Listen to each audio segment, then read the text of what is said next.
So we're driving back on our way back from Air Ventures. This was our first time at Air Venture here in Oshkosh, Wisconsin.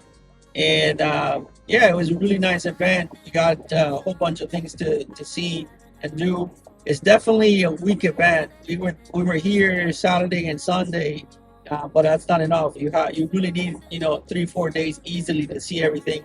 There were 4 main hangars, and you got to see a whole bunch of vendors, a whole bunch of aircraft manufacturers and things like that. And we met a couple of people from Santo Domingo. One of the things that we take for granted here in the US is that we don't have to pay for IFR flying. We can file an IFR flight plan and we don't get charged for that. But in other countries, like in the Caribbean, if you file an IFR plan, you actually have to pay for that IFR plan.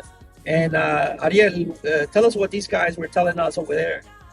So one time, one of my friends was telling me that he was flying BFR with another guy down in the Dominican. And it was a cloudy day. Yes. And they were about to hit the clouds and get into the clouds. And he asked the other pilot, like, why don't we file an IFR? And he said, like, no, he felt apprehensive of doing it because he was going to get charged for it. So they decided, like, to get from BFR into IMC conditions just to avoid being charged for the IFR flight plan. And how much? Do you know how much the cost was? How much is it? I don't know because Yeah, well, you weren't there, but it's probably $50-$60, something like that. So one of the things we take for granted here is we don't have to pay. We don't have to pay for those IFR flight plans. Over there, they do have to fly. you gotta pay for it. Yeah. So yeah, that's one thing that's unique when you're flying into other countries. I didn't know about some of these things, right? I was thinking that you take advantage of this IFR flight planning and you don't have to pay anything, but in other countries you do. The other thing that's also unique about those countries is that we can listen to ATIS on a frequency. Like when we land in Addison, we get the ATIS 5-10 minutes before we land.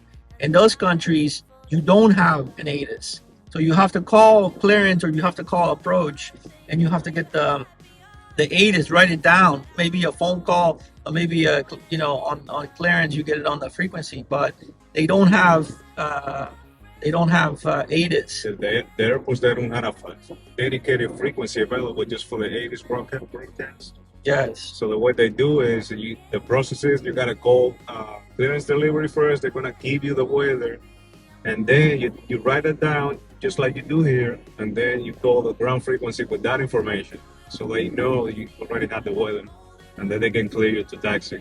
Yeah. Well, we don't have to do that here, so we take that for granted when we're flying in the U.S. and then you're flying internationally. That's something that you have to become familiar with because you may not have all the same features and functionality and services that you normally get here. So yeah, be cognizant about these kinds of things.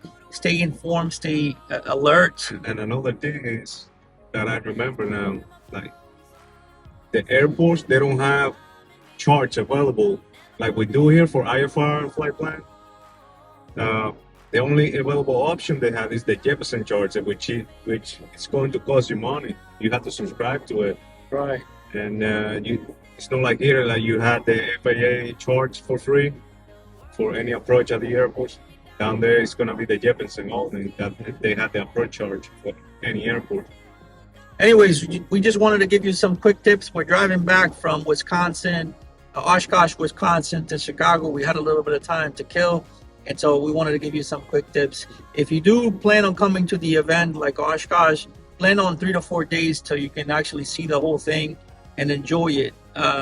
It is a lot of people at the event, and we definitely recommend you come. All right, stay safe and stay level.